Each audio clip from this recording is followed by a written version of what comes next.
선녀 야담을 찾아주셔서 감사합니다. 구독, 좋아요를 누르시고 복 받으세요. 이야기 시작합니다. 옛날 옛적 경상도 깊은 산골 아래 작은 마을이 있었습니다. 그 마을에는 옥년이라는 젊은 과부가 7살 난 아들 석도와 함께 살고 있었습니다. 옥년은 남편을 일찍 여의고 홀로 아이를 키우며 살아가고 있었지만 마음씨가 하늘처럼 넓고 성품이 대나무처럼 고닫습니다. 비록 가난하지만 이웃에게 인사를 빠뜨리지 않았고 길에서 넘어진 아이가 있으면 일으켜 세워주고 배고픈 나그네가 찾아오면 보리밥이라도 나누어주는 그런 여인이었습니다. 어머니, 배고파요. 어느 봄날 석도가 배를 움켜쥐며 말했습니다. 쌀독은 이미 바닥을 드러낸 지 사흘이 지났고 장독대의 된장도 거의 떨어져 갔습니다. 석도야, 조금만 기다리겠니? 어머니가 산에 올라가서 나무를 캐어 올 테니.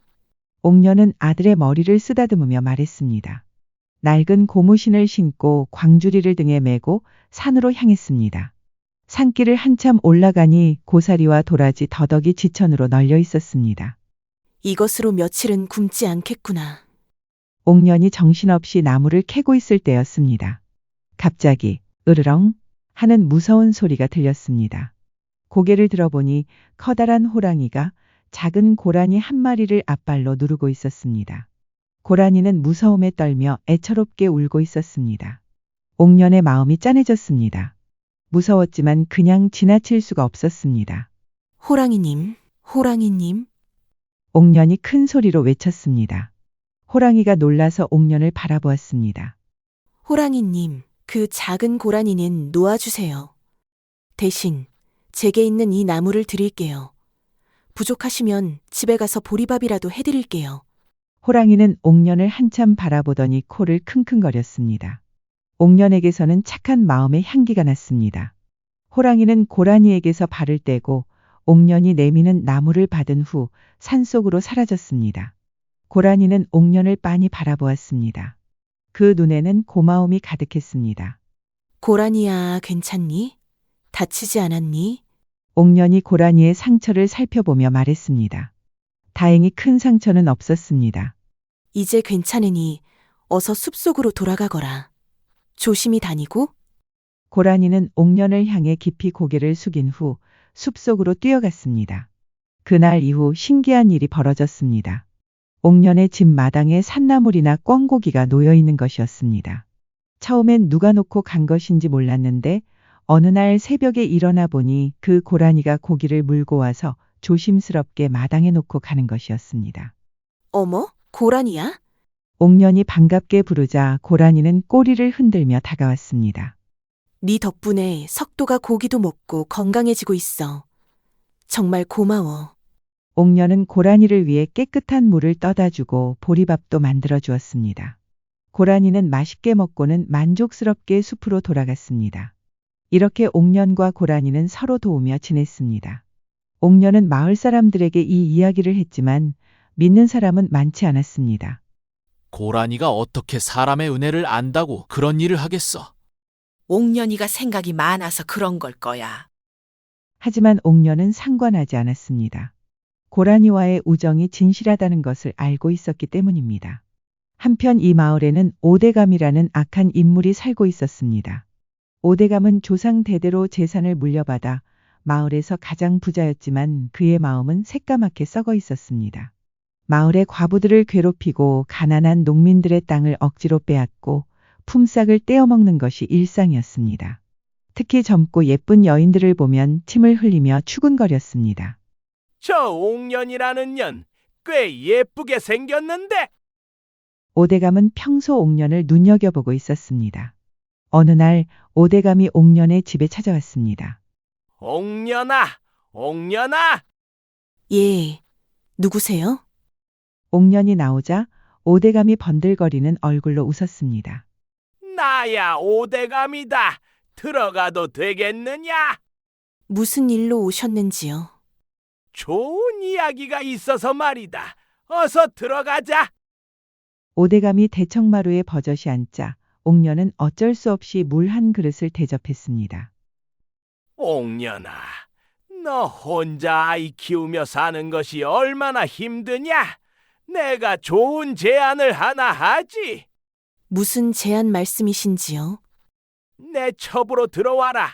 그러면 석도도 내 아들처럼 제대로 교육도 받고 너도 비단 옷 입고 좋은 음식 먹으며 살 수 있을 것 아니냐? 옥년의 얼굴이 순간 굳어졌습니다. 대감님, 저는 그런 생각이 없습니다. 비록 가난하지만 제 아들과 함께 이렇게 살아가는 것이 좋습니다. 에이, 뭘 그렇게 고집을 부리느냐? 나 같은 부자가 좋다고 하는데 감사할 줄 알아야지. 죄송하지만 정중히 거절하겠습니다. 옥년이 단호하게 말하자 오대감의 얼굴이 일그러졌습니다. 뭐가 그렇게 잘났다고 거절을 해? 내 다시 올 테니 생각해보고 대답해라. 오대감은 화를 내며 집을 나갔습니다. 그 후로도 오대감은 계속해서 옥년의 집을 찾아왔습니다. 옥년아, 마음 바뀌었냐? 아니요, 말씀드린 대로 생각이 없습니다. 아직도 그 고집을 부리냐? 내가 얼마나 좋은 조건을 제시하는데. 대감님, 제발 그만 오세요. 저는 정말로 그런 뜻이 없습니다.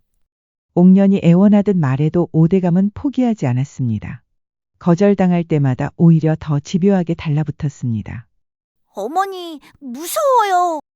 어린 석도도 오대감을 무서워했습니다. 석도야, 걱정하지 말 거라. 어머니가 잘 해결할게. 하지만 옥년의 마음도 편하지 않았습니다. 오대감의 눈빛이 날이 갈수록 험악해지고 있었기 때문입니다. 어느 날 밤 옥년과 석도가 깊이 잠들어 있을 때였습니다. 조용히 문이 열리는 소리가 났습니다. 오대감이 몰래 옥년의 방에 침입한 것입니다. 누구세요? 옥년이 깜짝 놀라 일어났습니다. 달빛에 비친 오대감의 얼굴이 귀신처럼 무서웠습니다. 나야, 오대감이야.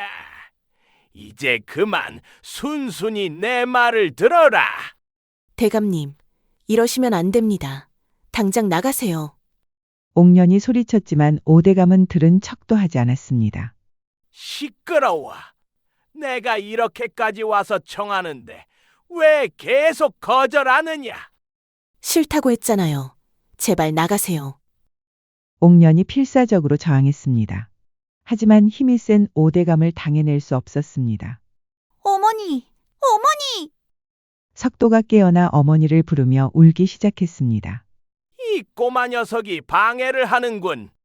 오대감이 석도에게 다가갔습니다. 옥년이 아들을 지키려고 앞을 막아섰습니다. 제발, 아이는 건드리지 마세요. 제가 어떻게든 할게요. 흥! 이미 늦었다.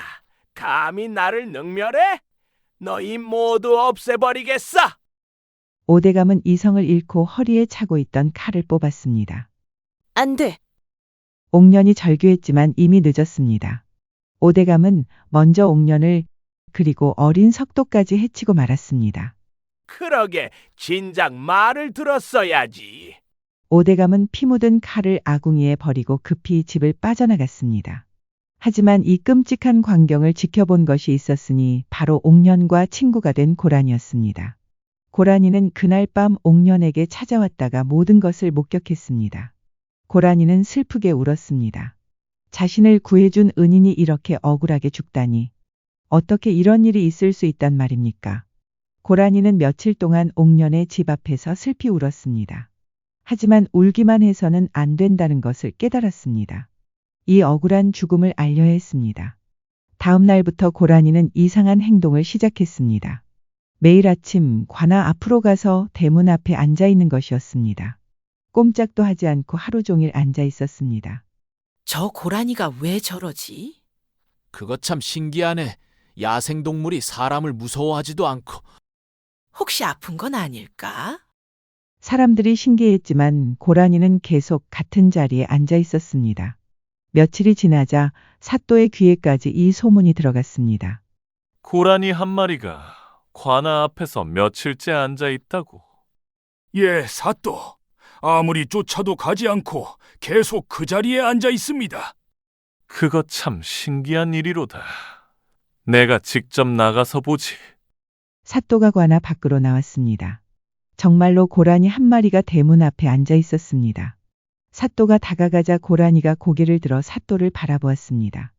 너는 왜 여기에 앉아 있느냐? 고라니는 대답할 수 없었지만 그 눈빛에는 간절함이 가득했습니다. 혹시 무슨 사연이 있는 것이냐? 사또가 말하자 고라니가 갑자기 일어서서 어디론가 향했습니다. 저 고라니를 따라가 보자. 예, 사또. 사또가 포졸들과 함께 고라니를 따라갔습니다. 고라니는 산 아래 작은 집으로 향했습니다. 바로 옥년의 집이었습니다. 이 집은 옥년 부인이 사는 집이 아니냐? 사또가 집 안으로 들어가자 끔찍한 광경이 펼쳐졌습니다. 옥년과 어린 석도가 피를 흘리며 죽어 있었습니다. 이게 대체 무슨 일이냐? 상태로 보아 며칠 전에 죽은 것 같구나. 그런데 신통하구나. 이 고라니가 어떻게 우리를 안내한 것일고? 사또가 고개를 돌리자 고라니가 또 다시 어디론가 향하고 있었습니다. 또 어디로 가는구나. 따라가 보자. 이번에 고라니가 향한 곳은 오대감의 집이었습니다. 고라니는 오대감의 집 대문 앞에 앉아서 꼼짝도 하지 않았습니다. 오대감은 당장 나오시오. 사또가 큰 소리로 불렀습니다. 예? 사또님께서 웬일로 이곳에? 오대감이 당황하며 나왔습니다. 옥년 모자가 죽었어. 혹시 무슨 일인지 아시오? 옥년이가 죽었다고요? 어떻게 된 일입니까? 그것을 묻고 있는 것이오. 이 고라니가 당신 집으로 우리를 안내했소. 오대감의 얼굴이 순간 하얗게 질렸습니다. 고라니가요? 그게 무슨 상관이? 저는 아무것도 모릅니다. 정말 아무것도 모르시오. 예, 정말입니다. 혹시 증거라도 있습니까요? 오대감이 뻔뻔하게 말했습니다. 실제로 증거가 없었기 때문에 사또도 어쩔 수 없었습니다. 일단 더 자세히 조사해 보겠소. 사또가 돌아간 후 오대감은 안도의 한숨을 쉬었습니다. 휴, 다행이군. 설마 아궁이에 버려둔 칼을 찾는 건 아니겠지? 그날 밤 사또가 잠들어 있을 때였습니다. 꿈에 하얀 옷을 입은 여인이 나타났습니다. 바로 옥년이었습니다. 사또님, 누구시오? 저는 억울하게 죽은 옥년입니다. 옥년이라고? 그럼 정말로 예, 저는 오대감에게 죽었습니다. 오대감이 저를 첩으로 삼으려고 했는데 제가 거절하자 저와 제 아들을 죽였지요. 역시 그랬군. 그렇다면 증거가 있어야 하는데. 사또님, 제 집 아궁이를 보세요. 그 안에 피 묻은 칼이 숨겨져 있습니다. 그것이 바로 오대감의 칼입니다. 아궁이? 예, 제발 저와 어린 아들의 억울함을 풀어주세요. 옥년이 슬피 울며 간청했습니다. 알겠소. 반드시 진실을 밝혀내겠소. 사또가 눈을 뜨니 꿈이었습니다. 하지만 너무나 생생한 꿈이었습니다. 혹시 정말로 아궁이에 칼이 있을까? 다음 날 사또는 포졸들을 데리고 옥년의 집으로 갔습니다. 아궁이를 자세히 살펴보아라. 예, 사또. 포졸들이 아궁이를 뒤지자 정말로 피 묻은 칼이 나왔습니다. 정말로 있었구나. 이 칼의 주인을 찾도록 하여라. 예, 사또. 사또가 칼을 자세히 살펴보니 손잡이에 작은 글씨가 새겨져 있었습니다. 오가라고 새겨져 있었습니다. 오대감의 성씨였습니다. 오대감을 당장 잡아오너라. 예, 사또. 곧 오대감이 잡혀왔습니다. 오대감, 이 칼을 보시오. 그 칼이 뭔가요? 오대감이 떨며 물었습니다. 옥년의 집 아궁이에서 발견된 칼이요. 그런데 이 칼에 오가라고 새겨져 있어. 그건 제 칼이 아닙니다. 그럼 누구 칼이라는 말이요? 이 동네에서 오씨 성을 가진 사람이 당신밖에 또 있소? 그것은 오대감이 말을 잇지 못했습니다. 솔직히 말하시오. 당신이 옥년 모자를 죽인 게 맞소? 그게 증거가 너무나 확실했습니다. 결국 오대감은 더 이상 버틸 수 없었습니다. 네, 그렇습니다. 제가 죽였습니다. 왜 그런 끔찍한 일을 저질렀소? 옥년이가 계속 거절해서 화가 났습니다. 그래서 그만. 변명하지 마시오. 당신은 무고한 모자를 죽인 죄로 차명에 처하겠소. 사또가 엄하게 판결을 내렸습니다. 며칠 후 오대감은 차명을 당했습니다. 마을 사람들은 모두 박수를 쳤습니다. 잘 됐어. 그 악한 놈이 드디어 벌을 받았군. 옥년이의 억울함이 이제야 풀렸어. 그런데 그 고라니가 없었다면 이 사실을 어떻게 알았을까? 사람들은 고라니의 신기한 행동에 대해 이야기했습니다. 정말로 고라니가 없었다면 이 억울한 죽음은 영원히 묻혀버렸을 것입니다. 그 후로도 고라니는 옥년의 집을 찾아왔습니다. 이제는 아무도 살지 않는 빈집이 되었지만 고라니는 그 집 마당에서 슬프게 울곤 했습니다. 고라니의 울음소리에는 친구를 그리워하는 마음이 담겨 있었습니다. 은혜를 모르는 사람도 많은데 짐승이 저렇게 은혜를 안다니. 옥년이가 살아생전에 얼마나 착하게 살았으면 저 고라니가 저럴까. 사람들은 옥년의 착한 마음을 새삼 떠올렸습니다. 그리고 고라니의 의리에 깊이 감동했습니다. 세월이 더 흘러 고라니가 늙어 죽었을 때 마을 사람들은 고라니를 옥년의 집 근처에 정성스럽게 묻어주었습니다. 고라니야, 이제 옥년이와 석도를 만날 수 있겠구나. 사람들은 이 이야기를 후손들에게 오랫동안 전해주었습니다. 착한 마음씨를 가진 옥년과 의리를 지킨 고라니의 이야기를요.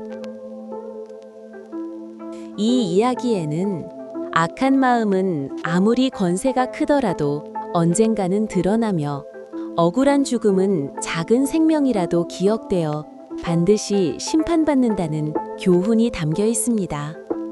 일상생활에서 작은 친절과 선행을 베풀며 살아가다 보면 우리의 삶도 옥년과 고라니처럼 아름다운 이야기가 될 것입니다. 소녀야담을 끝까지 시청해 주셔서 감사합니다. 구독 버튼과 좋아요를 눌러주시면 저에게 큰 힘이 됩니다. 건강하시고 행복하세요.